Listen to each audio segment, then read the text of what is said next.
We're getting a lot of immediate reaction. Let's go to the West Coast here. We've got Michael Geoghegan standing by, political commentator who's joining us today from Williams Lake in British Columbia. All right, immediate reaction, Michael. What do you think? Well, if you recall on a previous CTV interview, I said someone like Gerald Butts or another senior person in the PMO had to take the fall for this, had to fall on their sword. The problem with this resignation is that Trudeau has lost his right-hand man in terms of the PMO, but the person in leaving, Gerald Butts, has not taken any of the responsibility in terms of the scandal involving SNC-Lavalin and allegations that undue influence, political influence was brought to bear in terms of the legal system and the justice system. So, you know, if Gerald Butts was going to fall on his sword, he also had to do a mea culpa.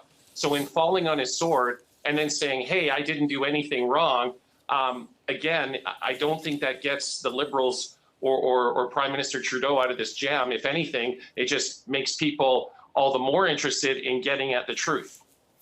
Right. Well, there we go. And so that's the question at the heart of this resignation letter. And I have it here again. It goes on for, 5, 6, 7 paragraphs or so, including a mention about the issue of climate change. We know that has been key for Gerald Butts for many years. He is a staunch environmentalist, and he has been pretty key in trying to make sure the Trudeau government has a very staunch environmental policy at its heart. Let me ask you, the fact that he does not take any sort of blame for this, does not even say something to the effect of, if anything I may have said may have been misinterpreted by Jody Wilson-Raybould, that was never my intention. That is not in here at all. It's basically, look, I didn't do anything wrong. I always served to the letter of what I was supposed to do. There was nothing untoward that was done by me or anybody in my office. He says very clearly, I and those around me acted with integrity and a singular focus on the best interests of all Canadians. Any accusation that I or the staff put pressure on Jody Wilson-Raybould is simply not true, period, full stop. And so what are we to make of the resignation?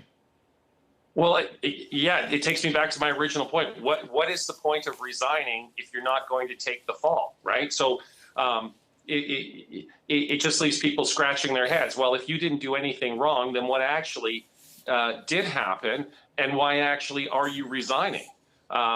It doesn't make a lot of sense.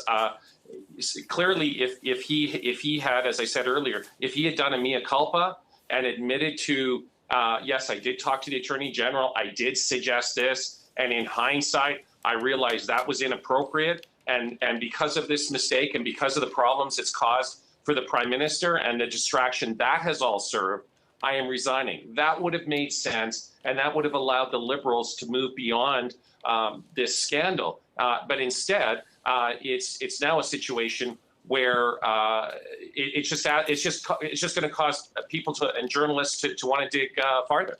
Absolutely. And we know that as the principal secretary to the Prime Minister, key advisor, architect really of much of the policy, whatever terms you want to use here, with Justin Trudeau over the past 7 or 8 years, Michael, there are questions now about what this is going to mean for the Prime Minister. It is an election year. Suddenly he loses his top advisor. What do you think about that? Well, again, yeah, I mean, we've taken it from a situation where it was going to be very difficult for the Conservatives to unseat the Liberals. It would have been a bit of an uphill slog, to now one where it's the Liberals that are scrambling to try and regain their political standing, and at the same time, there's people that are going to be raising questions in terms of the overall conduct and competency of the Liberal government in light of this. And what do you do now that Gerald Butts has resigned?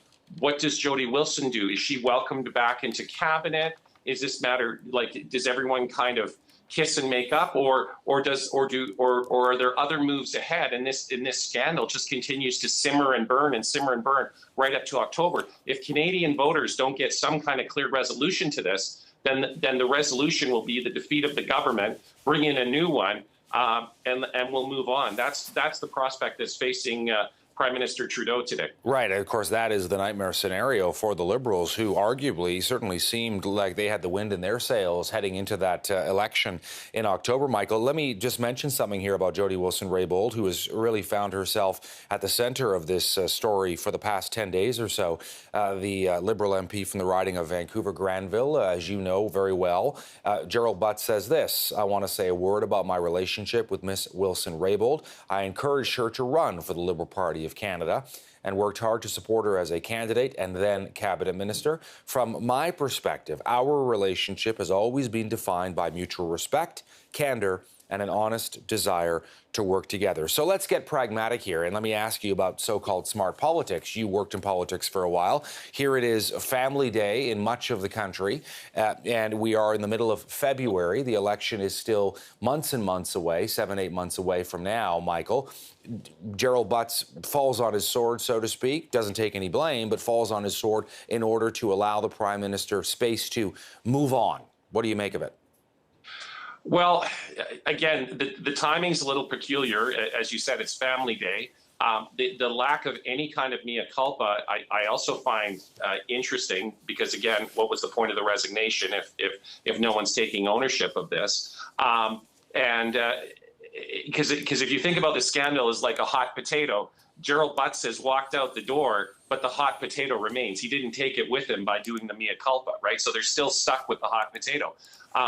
I think, if in fact Gerald Butts did play a role in terms of trying to influence the Attorney General, and that's all supposition, but if they did, then I think that the Justice Committee would be wise to call him as a witness, put him under oath in terms of testimony, and see what comes out of there. But certainly, the Justice Committee failing to call anyone significant in terms of witnesses, again, that doesn't impress Canadians.